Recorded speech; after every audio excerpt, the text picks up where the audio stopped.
Fala galera do Aras Concursos, sejam bem-vindos a mais um vídeo do nosso canal, continuando falando sobre a Lei 8.112, a parte 2 agora, nós vamos falar de formas de vacância, de remoção e redistribuição, de substituição, vencimentos e remuneração. Então vamos lá, começando aqui pelo artigo 33, lembrando que os artigos anteriores já tem um vídeo aí.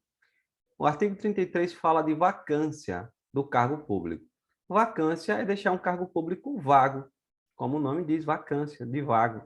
Existem algumas formas, como exoneração, demissão, promoção. Quando você é exonerado, o cargo fica vago. Quando você é demitido, o cargo fica vago. Quando você é promovido, o cargo que você estava fica vago e você ocupa outro. Então, promoção é uma forma de provimento e uma forma também de vacância. A readaptação, você também deixa um cargo vago e ocupa outro, porque você vai ocupar um cargo de acordo com sua limitação, com a limitação que você sofreu. Então, é tanto forma de provimento como de vacância. Aposentadoria, forma de vacância.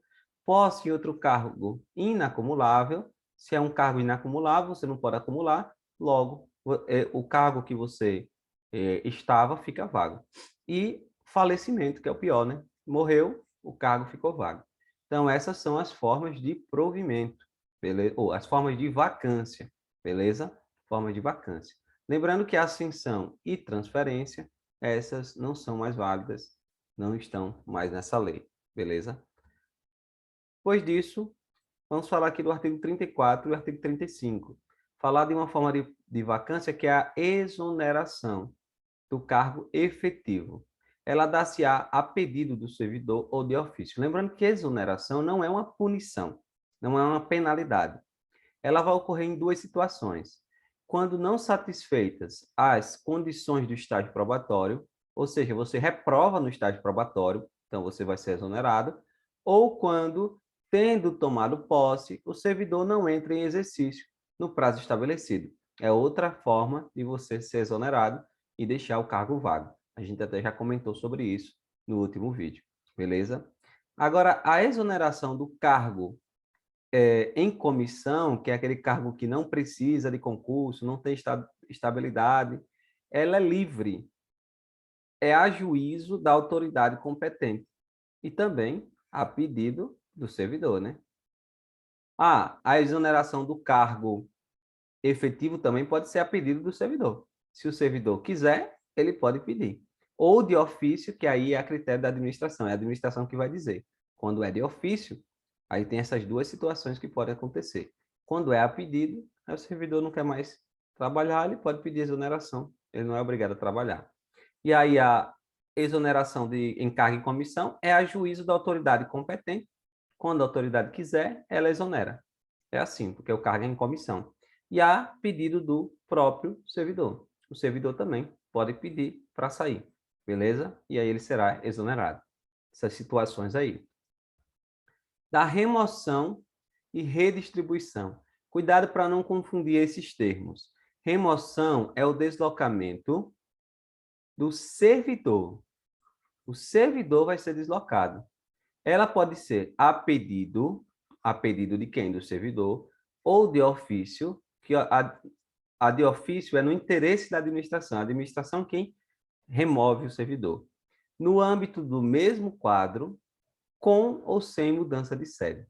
Ok? Vai ser no mesmo quadro e pode haver mudança de sede e pode não haver. Mas quem vai ser removido é o servidor. Ele pode, por exemplo, um servidor público federal, ele pode estar aqui em um estado e ser removido para outro estado, ok? Dentro do quadro de servidores públicos federais, beleza? Um servidor público estadual, ele pode estar numa cidade e ser removido para outra, dentro do quadro dos servidores estaduais, beleza? Isso pode ocorrer a pedido, que é quando o servidor pede, ou de ofício, no interesse da administração. Mas, para fins do disposto nesse artigo, entende-se por modalidade de remoção de ofício, no interesse da administração, quando a administração quer, a pedido, que aí fica a critério da administração, De ofício, a administração mandou, já era. A pedido é a critério da administração. Você pede a administração, ela vai autorizar ou não. E a pedido tem um caso especial, que é a pedido para outra localidade, independente do interesse da administração. E essa é especial, por quê? Quando é que ela ocorre? A pedido, a remoção, quando ela vai ser a pedido para outra localidade, independente do interesse da administração, para acompanhar o cônjuge ou companheiro, também servidor ou da União, ou do Estado, ou do Distrito Federal, ou do município, que foi deslocado no interesse da administração. Então, vamos pensar aqui.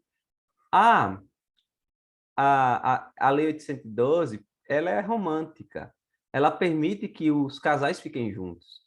Então, vamos pensar que um servidor lá do estado de Alagoas foi removido para longe lá. Foi removido para uma cidade longe. E aí, como ele é servidor público, ok? Como ele é servidor público, você pode pedir remoção para acompanhar esse seu cônjuge, beleza? Seu marido foi removido para um outro estado, por exemplo, ele sendo servidor público federal, e você também sendo servidora pública federal, pode pedir a remoção, e essa remoção será independente do interesse da administração, ok? A administração tem que lhe conceder essa remoção, porque seu marido foi deslocado, foi removido no interesse da administração lá. Não foi ele que pediu, ele que foi removido. Então, nesse caso, você tem direito. E a administração não pode te impedir. Outra coisa é por motivo da saúde do servidor, do cônjuge, companheiro ou dependente que viva às suas expensas e conste no seu assentamento funcional, condicionado à comprovação por junta médica oficial. Então, vamos pensar que você ou alguém da sua família que está lá no assentamento funcional, ficou doente e precisa de um tratamento que só tem em tal lugar. Nesse caso, ele pode pedir remoção para esse lugar, e aí, tendo uma comprovação por junta médica oficial, ele pode ser removido, independente do interesse da administração. E em virtude de processo seletivo, abre-se, às vezes, os processos seletivos quando o número de interessados for superior ao número de vagas. Como assim? Quando o número de interessados para ocupar o cargo em uma região é superior ao número de vagas, aí tem que ter um processo seletivo. Se você passar nesse processo seletivo, você tem direito a ser removido, independente do interesse da administração. Ok? Então, resumindo, existem 3 casos de remoção. Primeiro caso, de ofício no interesse da administração. Isso aí a administração te manda para onde ela quer lá, não pode ser em forma de punição, mas ela te manda para outro lugar porque está precisando lá. Existe também a pedido, a critério da administração, o servidor simplesmente vai lá e pede a administração para ser removido e a administração libera ou não. E existe a pedido do servidor para outra localidade, independente do interesse da administração. Quando é que acontece independente do interesse da administração? Para acompanhar cônjuge ou companheiro, também servidor que foi deslocado no interesse da administração, ou por motivo de saúde do servidor ou de alguém que está no assentamento funcional, condicionado à comprovação médica, ou em virtude de processo seletivo promovido, ok? Nessas situações, o servidor pode ser removido, independente do interesse da administração. Redistribuição. Veja que a remoção é o deslocamento do servidor, ok? A redistribuição é o deslocamento do cargo de provimento efetivo, ocupado ou vago no âmbito do quadro geral de pessoal para outro órgão ou entidade do mesmo poder. Então, é o cargo que vai se deslocar, não é o servidor. O servidor pode ir junto? Pode, mas aí quem está se deslocando é o cargo. Com prévia apreciação do órgão central, do CIPEC, que é o Sistema de Pessoal Civil da Administração Federal, observados os seguintes preceitos. Para que ocorra essa redistribuição de cargos, tem que ser algo no interesse da administração, não é o servidor que vai pedir para mudar os cargos de órgão, então não tem lógica.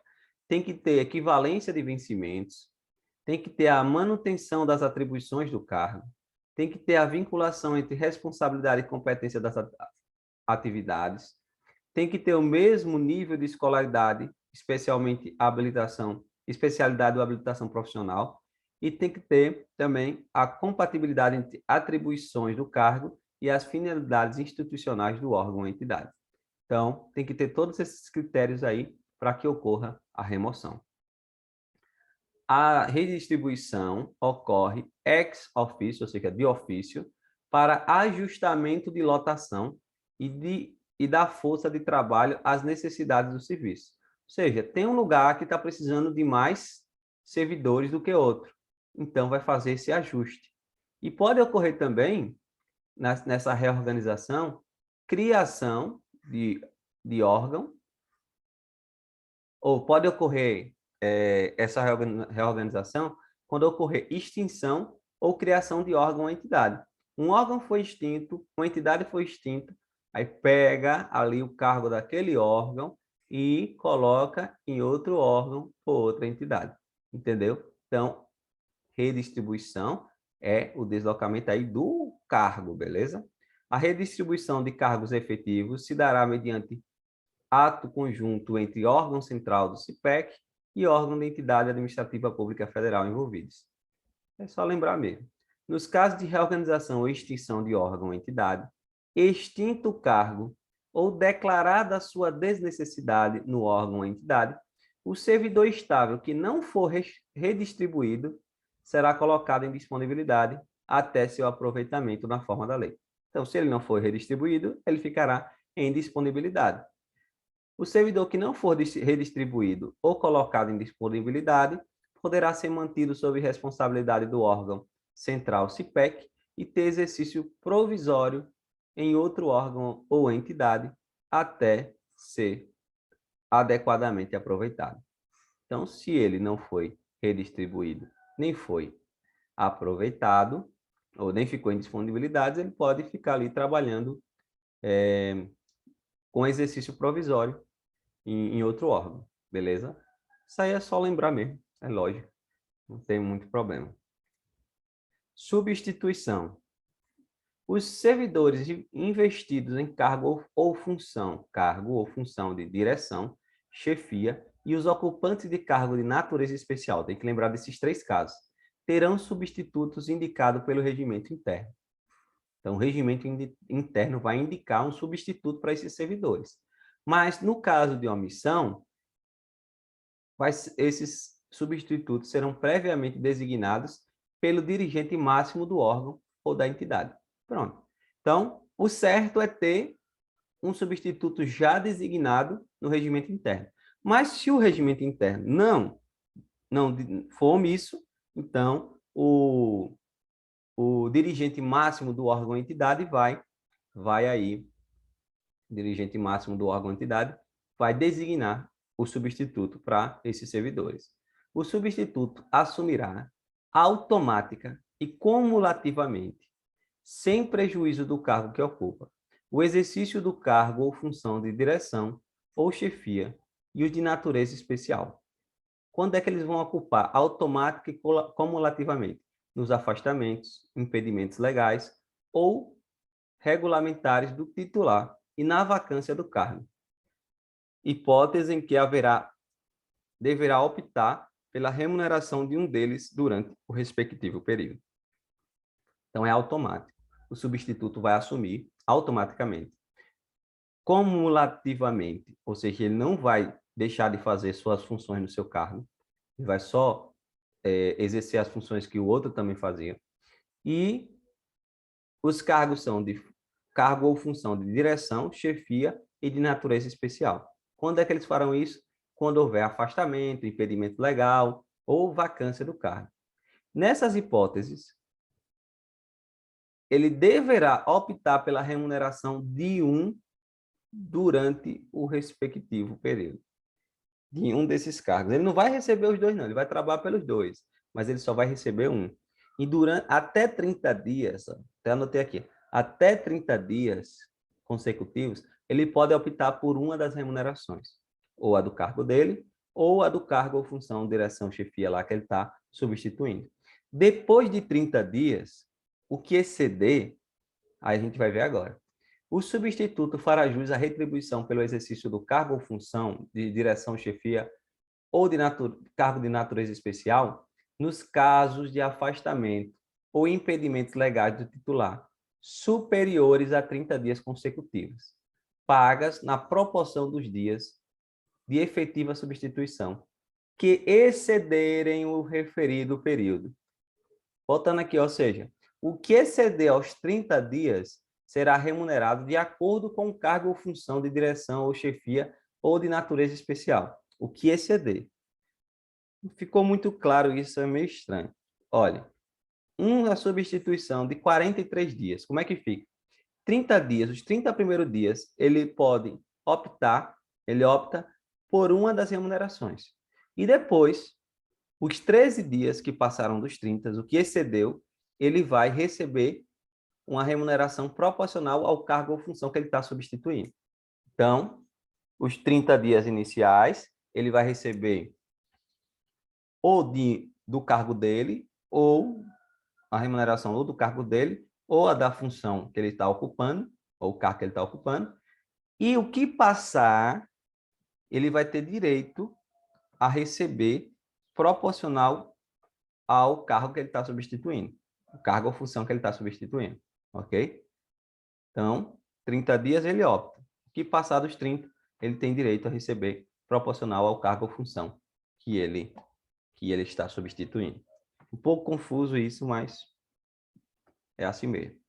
Dos direitos e vantagens, vencimento e remuneração. O que é remuneração? Remuneração é o vencimento do cargo acrescido das vantagens pecuniárias permanentes estabelecidas na lei. Então, nós temos aqui o vencimento, que é a retribuição pecuniária pelo exercício das atribuições, e as vantagens, que são indenização, gratificação e adicionais. São as vantagens que o servidor pode ter. Qual é a diferença dos vencimentos para a remuneração? Olha aqui. Vencimento é justamente a retribuição pelo exercício das atribuições, que já é estabelecido em lei. Mas aí pode vir mais uma gratificaçãozinha, mais uma indenização, mais um adicional. E quando você soma o vencimento, mais essas vantagens aqui, pecuniárias, permanentes, essas três vantagens, por que são permanentes? Porque estão na lei. Quando você soma, dá um valor maior. E esse valor maior é a remuneração, beleza? Então, a soma do vencimento mais as gratificações, indenizações e adicionais é justamente a remuneração. A remuneração do servidor investido em função ou cargo em comissão será paga na forma prevista no artigo 62. Isso aqui é só questão de ler mesmo, que é bem tranquilo. Ao servidor ocupante de cargo efetivo investido em função de direção, chefia, assessoramento, cargo de provimento em comissão de natureza especial, é devida retribuição pelo seu exercício. E uma lei específica vai estabelecer essa remuneração para os cargos em comissão, ok? O servidor público em cargo em comissão vai ter uma lei específica para dizer lá quanto ele vai receber. E o servidor investido em cargo em comissão de órgãos ou entidade diversa à sua lotação receberá a remuneração de acordo com o estabelecido no parágrafo 1º do artigo 93. Então, eu trouxe aqui, sendo a seção, são servidores cedidos, né? Sendo a seção para órgãos ou entidades do Estado, Distrito Federal e dos municípios, o ônus da remuneração será do órgão ou entidade cessionária. Ou seja, quem vai pagar é aquele que recebeu. Cessionária é quem recebeu o servidor. Então, quem vai pagar a remuneração, mantido o ônus para o cedente nos demais casos. Se for cedido para o Estado, para o Distrito Federal e para o município, quem vai pagar é o Estado, o Distrito Federal e o município. Essa remuneração. De modo geral, é isso. O vencimento de cargo efetivo, acrescido das vantagens de caráter permanente, é irredutível, ou seja, não pode ser reduzido. De modo simplório aqui, simplificando bastante, não pode ser reduzido, ok? É assegurada a isonomia de vencimentos para cargos e atribuições iguais ou assemelhadas no mesmo poder, ou entre servidores dos três poderes, ressalvadas as vantagens de caráter individual e as relativas à natureza ou ao local de trabalho. Ou seja, esse princípio é o princípio da isonomia. Se eu sou técnico no poder judiciário, você é técnico no poder legislativo, os cargos são semelhantes. Então, o valor tem que ser o mesmo. Os vencimentos têm que ser o mesmo. Mas existe aí uma diferença. As vantagens de caráter pessoal não estão incluídas nessa isonomia, que é caráter pessoal, cada caráter individual, né? Cada um vai receber de forma diferente, e também as vantagens relativas à natureza ou ao local do trabalho. Às vezes o local do trabalho tem algum valor a mais que vai receber, então, nesses dois casos, não precisa haver isonomia. A isonomia é para cargos de atribuições iguais ou assemelhados no poder. Mas, na questão de caráter individual e natureza ou local de trabalho, isso aí está ressalvada, ou seja, não precisa haver isonomia, ok? Por exemplo, se viesse uma questão assim, é assegurada a isonomia de vencimentos para cargos de atribuições iguais ou assemelhados do poder ou entre servidores dos três poderes, inclusive as vantagens de caráter individual, não, inclusive não, ressalvadas, ou seja, aqui não está incluso essas vantagens, ok? Nenhum servidor receberá remuneração inferior ao salário mínimo. Nenhum servidor poderá perceber mensalmente, a título de remuneração, importância superior à soma dos valores percebidos como remuneração em espécie, a qualquer título, no âmbito dos respectivos poderes, pelos ministros do Estado, por membros do Congresso Nacional e pelo ministro do Supremo Tribunal Federal. Ou seja, existe um teto de remuneração, ok? E o servidor não pode ultrapassar esse teto. O teto do Poder Executivo é o ministro do Estado. O técnico do Poder Legislativo são os membros do Congresso Nacional. O teto do Poder Judiciário é o STF. Beleza? Esses são tetos. Então, os servidores não poderão receber mais do que isso. Sua remuneração não pode ultrapassar isso. No entanto, excluem-se do teto da remuneração as vantagens previstas nos incisos 2 a 7 do artigo 61. Ou seja, gratificações natalinas não inclui no teto. Ou seja, você pode receber até o valor lá do ministro do Estado, por exemplo, mais a gratificação natalina, que não vai ultrapassar o teto porque ela não inclui. Adicional pelo exercício de atividades insalubres, perigosas ou penosas, adicional pela prestação de serviço extraordinário, adicional noturno e adicional de férias. Esses casos aqui não entram no teto de remuneração. Não vai contar, beleza? Próximo. O servidor perderá a remuneração do dia em que faltar, sem motivo justificado, isso é óbvio, né? Faltou, tem que perder mesmo. A parcela da remuneração diária proporcional aos atrasos, ausências justificadas, ressalvadas as seções que trata o artigo 97. No caso dos artigos 97 aqui, tem algumas seções que será considerado como efetivo exercício e o servidor não vai ter prejuízo. Doação de sangue por um dia, pelo comprovante de alistamento, pelo período comprovadamente necessário para alistamento ou recadastramento eleitoral, limitado, em qualquer caso, a 2 dias, por 8 dias, no caso consecutivos, em razão de casamento e falecimento. Então, nesses casos, o servidor não vai ter desconto, ok? Não vai perder a remuneração. Agora, e se ele faltar ou atrasar? Tem que ter desconto? Se tiver saída antecipada, por exemplo, ou atraso ou ausência. Pode ocorrer uma compensação de horário? Pode.